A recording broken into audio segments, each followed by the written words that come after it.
Hello, my little love. Did you have a good day today? I hope something made you smile. Now take a slow breath, relax your shoulders, and let your mind get soft and quiet. It's time for a gentle bedtime story. Long ago, when the world was young and the sea was learning its songs, there lived a kind musician named Arion. He had gentle hands that could make the most beautiful music on his lyre, which was a special stringed instrument that looked a bit like a small harp. When Arion played his lyre, the notes would float through the air like golden butterflies. And everyone who heard them would feel their hearts grow lighter and more peaceful. Arion lived in a sunny land by the sea, where white buildings with blue doors dotted the hillsides, and olive trees swayed gently in the warm breeze. He would sit in the shade of these trees and practice his music for hours, and the birds would stop their own singing to listen. Even the wind would quiet down, as if it didn't want to miss a single note. One day, Arion received an invitation to play his music at a festival in a faraway land across the sea. The invitation was written on beautiful paper that smelled like lavender, and it said that people from all over wanted to hear his peaceful melodies. Arion felt honored and excited, though a small part of him felt nervous too, because he had never traveled so far from home before. He packed his lyre carefully in soft cloth to keep it safe, and he brought a small bag with some bread, cheese, and olives for the journey. Then he walked down to the harbor, where the fishing boats bobbed gently on the sparkling blue water. The sea was calm that morning, smooth as glass, and it reflected the sky so perfectly that it was hard to tell where the water ended and the heavens began. At the dock, Arion met the sailors who would take him across the sea. They had weather-worn faces and kind eyes that crinkled at the corners from years of smiling into the sun. The captain of the ship shook Arion's hand warmly and said, "Welcome aboard, friend. We'll have you safely across the water before you know it." The ship was sturdy and comfortable, with sails as white as clouds and a deck scrubbed clean by the morning dew. As they set sail, Arion stood at the railing and watched his homeland grow smaller and smaller until it was just a soft green smudge on the horizon. The gentle rocking of the boat was soothing, like being rocked in a cradle, and the sound of the waves lapping against the hull sang a peaceful rhythm. The journey across the sea took several days, and they were lovely days indeed.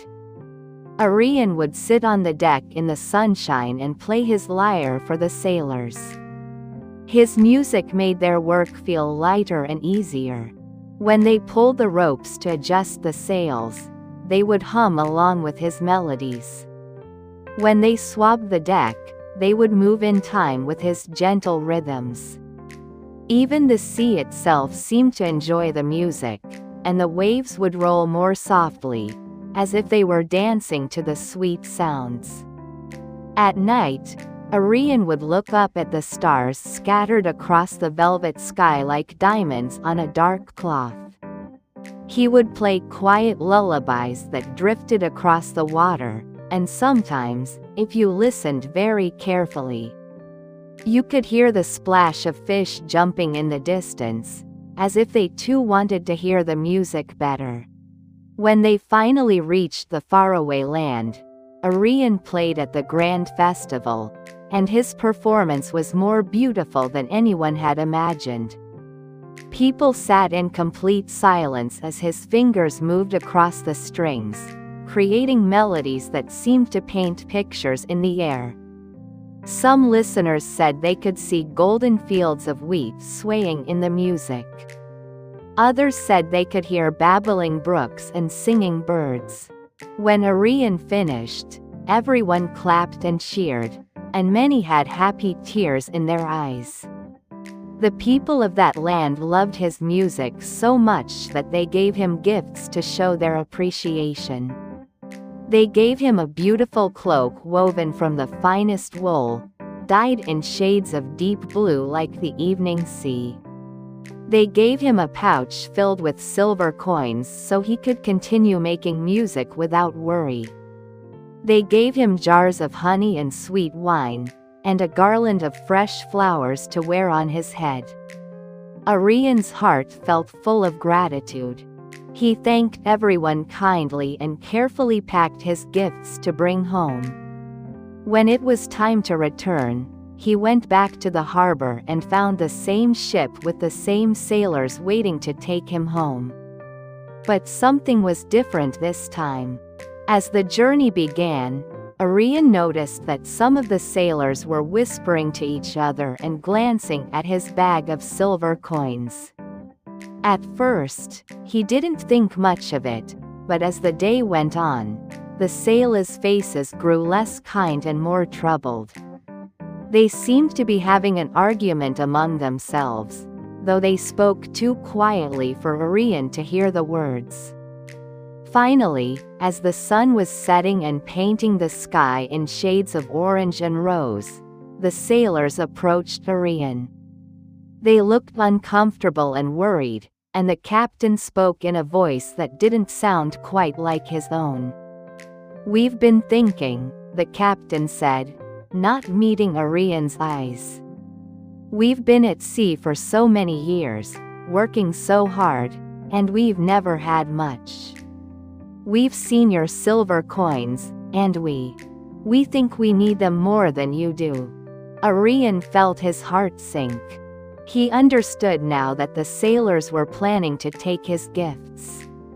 He felt sad and disappointed, but he also felt something else. He felt compassion. He could see that the sailors looked ashamed of themselves, that they weren't really bad people. Just people who were tired and struggling and making a choice they would probably regret. "I understand you're having a hard time," Arian said gently. "And I would gladly share what I have with you. But taking things that don't belong to you won't make you feel better inside. It will only make your hearts feel heavy." The sailors shifted uncomfortably, but they had convinced themselves that this was what they needed to do. One of them said, "We can't let you go back and tell people what we've done. We need you to leave the ship." Arian looked at the vast sea around them. The sun was setting, and the water was turning from blue to deep purple. There was no land in sight, just endless rolling waves in every direction. For a moment, he felt afraid. But then he took a deep breath and felt a calm settle over him. "If I must leave your ship," Arian said quietly, "will you grant me one last request? Let me play one final song on my lyre before I go. Let me offer the sea and the sky one last piece of music." The sailors, feeling guilty and sad about what they were doing, nodded. They couldn't refuse this simple wish. Arian took his lyre and held it close. He stood at the edge of the ship, looking out at the darkening water, and he began to play. The music that flowed from his fingers was the most beautiful he had ever made. It was a song about the sea and the stars, about kindness and forgiveness, about the connections between all living things. The notes rose and fell like the waves themselves, sometimes loud and triumphant, sometimes soft as a whisper. The music drifted across the water, traveling far and wide. It reached the ears of the seagulls circling overhead, and they stopped their cries to listen. It sank down through the water to the coral reefs below, and the fish paused in their swimming. It traveled even deeper, to the mysterious places where few had ever been, where the water was dark and cool and full of ancient secrets. And in those deep places, someone heard the music and loved it. It was a dolphin, sleek and graceful, with skin as smooth as silk and eyes as kind as a summer morning. The dolphin had been swimming through the twilight waters when the music reached his ears, and he felt drawn to it like a flower turns toward the sun. The melody seemed to speak directly to his heart, telling him that someone needed help, someone gentle and good and worth saving. The dolphin swam upward, moving through the water as smoothly as a bird glides through air. He swam faster and faster, drawn by the beautiful music, until he broke through the surface of the water right next to the ship. Arion saw the dolphin's fin cutting through the waves, saw the intelligent eyes watching him, and he understood. Without hesitation, still playing his lyre, he stepped off the ship and into the water. The sailors gasped and reached out, suddenly realizing the terrible thing they had done, but it was too late. Arion was in the sea, but instead of sinking beneath the waves, he felt something solid and strong beneath him. The dolphin had swum right under him, offering his back as a safe place to rest. Arion wrapped one arm gently around the dolphin's fin to steady himself, and with his other hand, he kept his lyre safe and dry above the water. The dolphin made a soft clicking sound that seemed to say, "Hold on tight. I've got you." And then they were moving, gliding through the water so smoothly it felt like flying.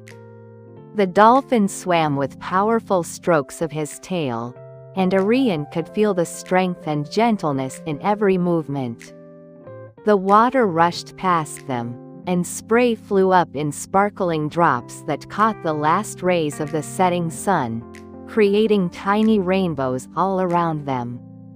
As they swam, other dolphins appeared, drawn by the music that Arion continued to play. They swam alongside their friend, leaping out of the water in graceful arcs, their bodies shining silver in the twilight. They clicked and whistled to each other, and though Arion couldn't understand their language, he could feel their joy and their kindness surrounding him like a warm embrace. The night grew darker, and stars began to appear one by one in the sky above. The moon rose, full and bright, painting a silver path across the water. The dolphins followed this path as if it had been made just for them, and Arion played soft, grateful music to thank them and to light their way. They swam through the night, and Arion was never afraid. The dolphin beneath him was steady and sure, and the other dolphins stayed close, making it clear that they would keep him safe. Sometimes Arion would doze, his head resting gently on the dolphin's smooth back, and in his dreams, he would hear the whisper of waves and the distant songs of whales in the deep. When the sun rose the next morning, painting the sky in shades of pink and gold, Arion saw a familiar sight on the horizon. It was his homeland, the white buildings and green hillsides he knew and loved. The dolphins had carried him all through the night and brought him safely home. As they approached the shore, the dolphin swam more slowly, gently bringing Arion into the shallow water where he could stand. Arion slid off the dolphin's back and stood in the waist-deep water, his feet sinking slightly into the soft sand beneath. He turned to the dolphin, and their eyes met. In that moment, Arion felt a connection deeper than words, an understanding that passed between them like a gift. "Thank you," Arion whispered, reaching out to gently touch the dolphin's smooth head. "You saved my life. You and your friends carried me home with such kindness. I will never forget what you've done for me." The dolphin made a series of soft clicks and whistles, and Arion somehow understood that the dolphin was saying, "Your music called to my heart. How could I not help you? Kindness calls to kindness, like the moon calls to the tide." The other dolphins circled nearby, and Arion played them one more song, a melody full of gratitude and love. The dolphins listened, and when the song ended, they all leapt into the air together, creating splashes that sparkled in the morning sunlight. Then they turned and swam back out to sea, their fins cutting through the water until they disappeared beyond the horizon. Arion waded to shore, carrying his lyre and feeling grateful for every breath, every ray of sunshine, every grain of sand beneath his feet. He walked up the beach to his village, where people were just beginning to wake and start their day. When they saw him, wet and weary but smiling, they rushed to greet him. "Arion, you're back, but where is the ship? How did you get here?"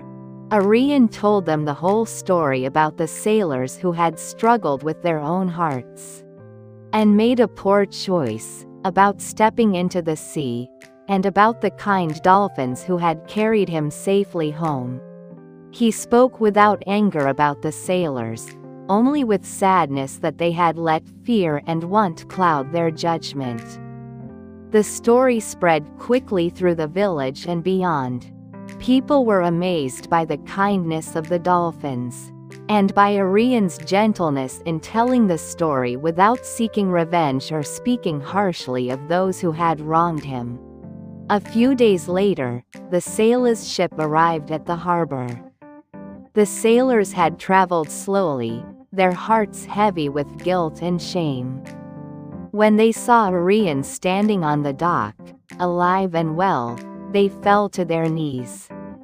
"We are so sorry," the captain said, tears running down his weathered cheeks. "We let greed into our hearts, and we did something terrible. We've been sick with worry and regret ever since." Arion looked at them with kind eyes. "I forgive you," he said simply. "We all make mistakes when we forget what truly matters.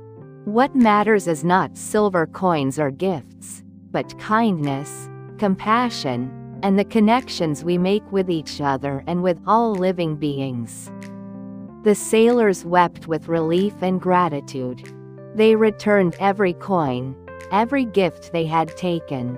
Though Arion immediately shared much of it with them anyway, because he meant what he said about kindness being more important than possessions. From that day forward, the sailors became different men. They spoke often about how Arion's forgiveness had changed their hearts, and they went out of their way to help others, trying to make up for their mistake. And Arion, he continued to play his music, but now there was something even deeper in his melodies. When he played, people said they could hear the sound of waves and the clicking of dolphins. They said his music felt like being carried safely across dark waters, like being held gently by creatures who ask for nothing in return but offer everything they have. Arion never forgot his dolphin friend. Often, he would walk down to the beach in the evening and play his lyre by the water's edge. And sometimes, if the conditions were just right and the sea was calm, a dolphin would appear in the waves, leaping and spinning as if dancing to the music. Arion would smile and play a special song just for his friend. A melody of gratitude and love that would drift across the water and sink down to the peaceful depths below. The story of Arion and the dolphins became one that parents told their children at bedtime. A story about how kindness always finds kindness, how help comes when we need it most, and how the world is full of unexpected friends if we only open our hearts to them. It reminded everyone that we are all connected: the musician and the sailor, the human and the dolphin. the sea and the sky, and that when we remember this connection, when we choose kindness over fear, beautiful things can happen. And on quiet nights, when the moon shone bright over the water, people who lived by the sea would swear they could hear distant music drifting on the wind. And the joyful clicking of dolphins playing in the waves, forever bound together in a friendship that began with a song. And a leap of faith into dark waters, trusting that kindness would answer when kindness called. You did well today, my little love. Now let your eyes grow heavy, and let the night wrap around you like a soft blanket. Sleep well, sweet dreams, and rest deeply.